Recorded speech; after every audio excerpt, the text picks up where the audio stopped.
Hi everyone, welcome back to the channel. Today we're going to talk about Elantris by Brandon Sanderson. This is probably my third or fourth reread of Elantris in the last few years, but so this time I focused on the side characters and other characters apart from the main plot because I'm very familiar with the main plot. So I kind of want to talk about this story from that perspective. So as always, this is going to be basically full spoilers, full probable Cosmere spoilers as well. So we're not even going to bother with the non-spoiler section. So you've been warned on spoilers.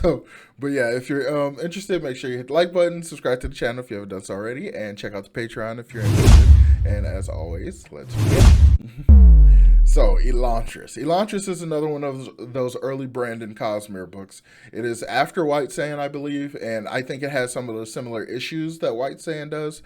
Like, I think a lot of the most interesting parts about the story takes place before and after the actual story. So, I think the more interesting stuff that could happen on Cell is learning about Elantris when Elantris was in its full power. So, we could really see the in-depth bit of the magic system and stuff like that.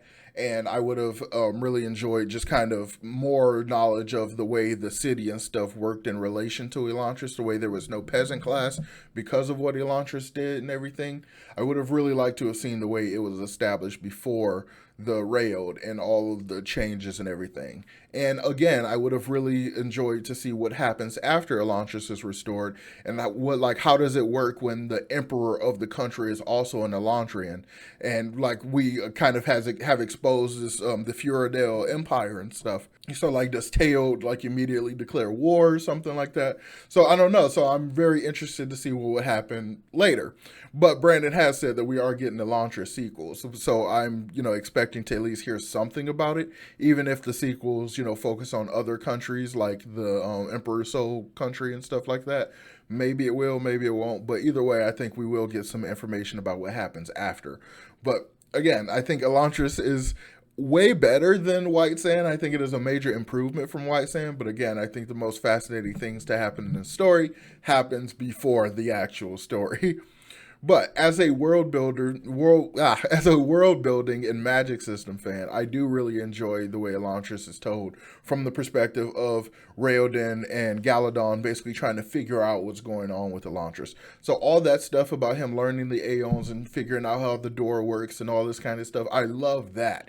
Like that is probably the single thing about Elantris that got me into the Cosmere itself. When we got to that kind of part of the story, I really, really adore like breaking down magic systems to its scientific components, at least your scientific components. So I really, really enjoyed that part so much. But the idea of the religious war and stuff like that, the Fioradale coming trying to forcibly convert people and stuff after what they did to Duladale, like all of that stuff, I was kind of like I don't really care too much about the nature of religion on a planet that the shards are dead, because in my head, when actually reading it multiple times that I've read it, I still have the same opinion. It's just like, to me, it almost doesn't matter because your shards are dead, so neither of these religions are actually accurate. Like, so there's no real point to fight over it. It's just kind of the way in which the magic is still, affecting the planet and stuff. Like, but also there could be someone that's similar to like an avatar of autonomy that is something like Warden, like could be, or Warren, it could be somebody that's heavily invested. He could be some sort of splinter or something like that. We don't know. So maybe we'll get that information in the sequel, in the Elantris sequel. But the entire idea of it, just I wasn't very much into it. But this time around, though, I think it's kind of fascinating to see this kind of story of this guy who is very high up in the church, who has caused a violent revolution in another country, trying to forcibly convert them to his religion and stuff, to actually reach a point where he's like, man, this stuff is actually really terrible. Like, if I'm, a arbiter of this religion that is truth, then, like, shouldn't truth be self-evident kind of thing? So his faith kind of starts to get questionable a little bit. Not really even his faith. He still has absolute faith in the, his deity and stuff, but just the structure of the religion itself, he is starting to kind of have doubt about and stuff, because like, surely, Yadith wants, people to be converted to see the light and see the truth and worship him, not just wipe out countries that don't worship him or stuff just so that the remaining people do worship him. So like I really like that logic line. Like it's probably a lot of like questions a lot of people had during the Inquisition. Pretty much anytime any religious group get really violent, so they probably will all have that kind of thought. So it's a very understandable real life kind of internal conversation Rathan's having. So I thought that was fascinating. I thought he was a very interesting kind of complex character. He honestly is probably the most interesting character in the entire book because he is the most complex and interesting. Like Raoden has almost no arc at all because he starts as a great guy and ends as a great guy. He just kind of goes through this thing of learning and kind of proves himself. Basically he proves to us, the reader, that his reputation that he has, with all the other nobles and stuff is actually justified and totally earned and stuff. So that's kind of cool to see, but it's not very interesting when the arc is just flat, when there's just no real arc at all.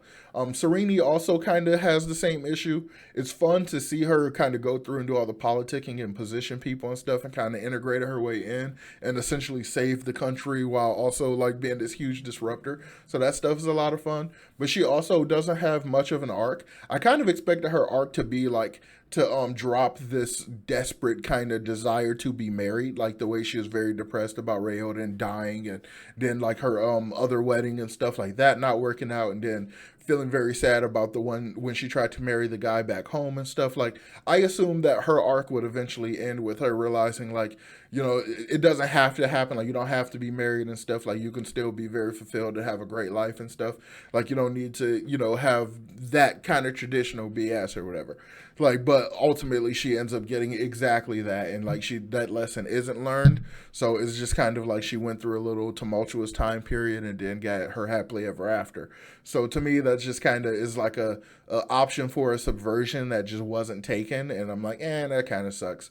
But ultimately, the characters are very fun to read about and very interesting enough that you kind of let it slide. So I thought that was simple, and I kind of feel the same way. I still like them both, Serene and Raoden.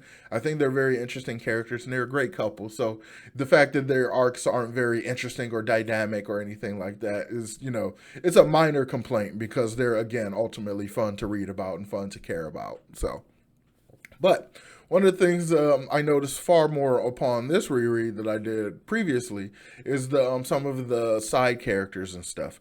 Like I'm pretty sure one of Kayan's kids becomes a world hopper, if I'm not mistaken. But then there's so many of them. Like I feel like he just has like a brood of family members, and it's like hard for me to keep them all together. But the one kid whose name that I won't forget is K-Ice, because I love the way that name sounds. K-Ice is really cool, and just the dynamic of that character with Serene, the way Brandon wrote her and had her just like being a motor mouth, but like hyper smart, but like almost a complete smart aleck and like very arrogant and stuff. It's just one of the coolest little kid characters I've read about.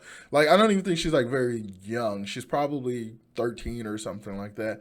But I mean that is pretty young, but like not like a little kid. But I thought it was just like really fascinating. She's like insanely smart and stuff. She just like randomly go and learn languages just to impress Serene and stuff. And like that's just really cool how like Kayan's family almost like ignores it because they're so used to it. I'm like, that should be the most incredible thing ever. Like y'all should be trying to basically get her degrees at young age and stuff like that. Like she's clearly a savant or prodigy or something. Like come on. So I thought that was just a lot of fun, and it was kind of interesting. And the fact that one of the siblings was a secret Elantrian, I thought was a cool. I feel like my very first read that kind of went over my head, but upon multiple rereads, I of course realized. And this time, it was just very obvious. The I wish Brandon would have described him looking a little odd to Serene more, because like Serene probably could have made a mention of his pallor. Like his pallor is just odd. Like it has this weird like visual texture to it because it's a bunch of makeup. So, but she wouldn't have noticed that because she hasn't touched him or anything. So I would have liked to have seen some more of that kind of thing, because the only indication we get is really just a symptom of autism. It's like his constant counting and stuff. So that's not really an indication that he he was taken by the Rayode or anything, or Shayode rather. But yeah, so I really like the idea of a lot of these side characters, and the guy who basically was manipulating Wraithen the entire time, who was actually a Grajdet and stuff. Like I thought that was interesting, and like the way he essentially was manipulated and basically man pushed out of the religion. I thought that was kind of cool. But essentially all the different actors and stuff that were in Rayoden's little group, which is also similar to something Brandon does in Mistborn, in that the noble who is supposed to inherit is actually a really good person and is better than the current ruler, and has this little council of people that are like-minded and stuff around him. But of course, this ends in a very different way than it does in Mistborn. I thought it was really, really cool how like they basically took on certain, like there's like very little, I mean there's sexism. It's weird because the sexism in the story is coming from like the king, but clearly that's not a overly cultural thing, because even the way they were trying to basically like not totally listen to Serene when she started to talk to Rayoden's council and stuff like that, like they weren't really paying too much attention to her, mostly because she's Taoish and that kind of stuff. But like there was never any real, oh, she's a woman, what does she know? Like there was none of that. So I think it's very kind of cool and refreshing to kind of have that. But it's also, it begs a question as to like where the king got that from, you know, if it's not cultural. Is it just some interesting kind of resentment thing because his wife died and because he deals with this mostly vapid stepwife that is purely a marriage of financial convenience? Like I would have liked some, you know, more in-depth exploration of some of these characters' motivations and stuff, and how they tick and why they tick and stuff. Especially the stuff about Kaion, like the fact that he went to war with his brother to try to take back his throne that it was the rightful heir to. Is there more to that? Like, or is that was just like Serene's dad just a dick? Like, what was there more to that? Like, did he just really take us? Like, what was I want? There's again, everything that's not on page, I think, is slightly more fascinating than the things that are on the page. So it's just kind of one of these common issues Brandon has in his early stuff. So I still really like Elantris. It will always hold a special place in my heart because it is my introduction to the Cosmere. It is the thing that got me into the Cosmere. It is where I discovered that magic systems can be as fascinating as science. And yeah, so I get really, really hyped about it. And I really still enjoy it. So even though I do have gripes with it, and I do think that a lot of stuff that happened before and after is far more interesting than the thing that happens, you know, between the pages, I still, of course, very much like it. So yeah, I'll go ahead and wrap it up. This mildly gush, mildly ranty kind of re-review of Elantris. I really enjoyed it. But again, of course, next time we're going to continue with our full Cosmere reread, and we're going to talk about Emperor's Soul next time. So make sure you subscribe to the channel to check that out. So yeah, so as always, please make sure you hit the like button, subscribe to the channel if you haven't done so already, and check out the Patreon. The link is in the description if you're interested. And of course, I will talk to you all next time. Peace.